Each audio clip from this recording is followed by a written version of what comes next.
Hola, sóc Elisabet Riera, sóc l'editora de Wunderkammer, una petita editorial literària ubicada al poble de Terrades. Us vull presentar les últimes novetats que hem fet aquest any.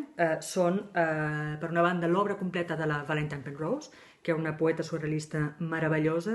Ha sigut una gran oblidada del grup surrealista i, de fet, amb aquests dos volums el que fem és presentar la seva obra completa. Per una banda, La Condessa Sangrienta, que és una novel·la històrica basada en els fets reals d'Erzsébet Báthory, una condessa hongaresa del segle XVI, una de les més grans assassines de la història, i malgrat això és un llibre poètic i bellíssim.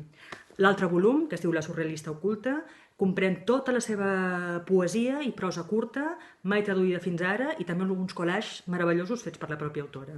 Una autora que val la pena descobrir, ens ha enamorat molt.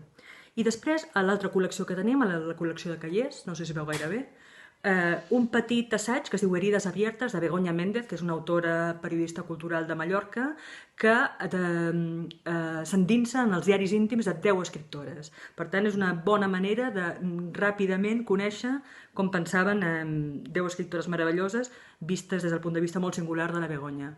Molt recomanable. Quedeu-vos a casa i sobretot llegiu molt.